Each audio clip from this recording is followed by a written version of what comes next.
And welcome back to 11 TV Hill. Did you know that up to 30 million people suffer from an eating disorder here in the United States? And few receive treatment, and eating disorders have the highest mortality rate of any mental illness. Now, joining us now, Dr. Laura Sprague. She's a psychologist and research coordinator with the Center for Eating Disorders at Sheppard Pratt. Thank you for coming by. Hi, Doctor. Jason. Good Thank to you see for having me. This is a big topic, and we hear about it a lot from very young ages and into adulthood.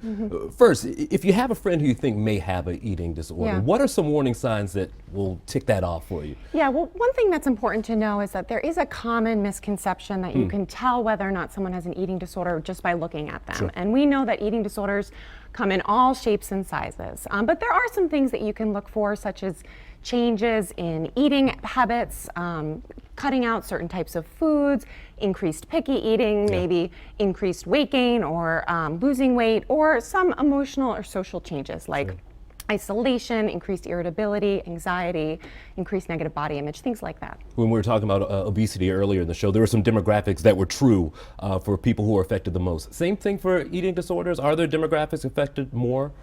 Well, at the Center for Eating Disorders, we treat people of a variety of ages, all ages. We treat both men and women, people from all ethnic backgrounds. Really, eating disorders do not discriminate. There are some, though, growing trends with demographics, such as children as young as 8 to 12, men struggling with eating disorders, and middle-aged women who are seeking treatment. Wow, so that early, I wouldn't have picked it out to be 8 years old. But I guess know, it's unfortunate, but we actually do at the center, we do treat children that young in our inpatient and our partial hospitalization programs. Is part of that body image, I mean, right now you hear a lot of stars talking about being photoshopped and their bodies suddenly looking different, and this is the image that you should look like. Is that playing a role in eating disorders now? Absolutely. Well, it's good to know that we all have body image. Body image is the way that we think about our own bodies. So some people have positive body image, some people seem to have a neutral body image, and some people struggle with negative body image.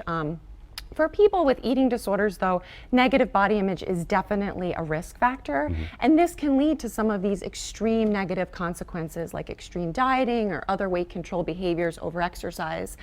And the important thing to know about eating disorders is that often there is an over-focus on body image, and that is a way to kind of help to define oneself. So as opposed to thinking about other aspects of life like family, work, or school, people tend to really use body image as a way of feeling better about oneself. And because it's a negative relationship, it can really negatively affect self-esteem. When we hear a lot of these issues, I think women come to mind most because I think they're more willing to talk about it. Yeah. But this is an issue for men. You mentioned that a little bit too. Absolutely. Talk to me about how it works. Is it the same, do you deal with the same issue with men? Yeah, absolutely. I mean, it's still a focus on having that negative body image and some of these really dangerous behaviors that can lead to significant health effects, significant social effects, significant emotional effects. Unfortunately, men haven't been as comfortable, I think, seeking treatment, but we are seeing more and more of those trends, and certainly we see a lot of that at the Center for Eating Disorders. We don't talk, doctor. We got to talk more than men do. Yes, absolutely. Yeah. Now let's get to treatment and a solution. What are some things that you do to treat this issue?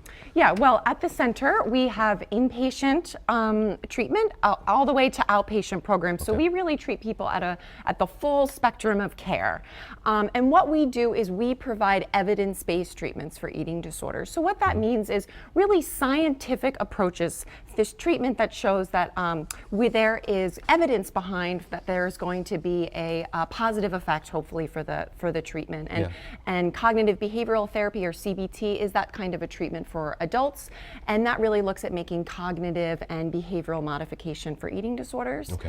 We also treat children as well, and we do we highly focus on parental involvement and parental support.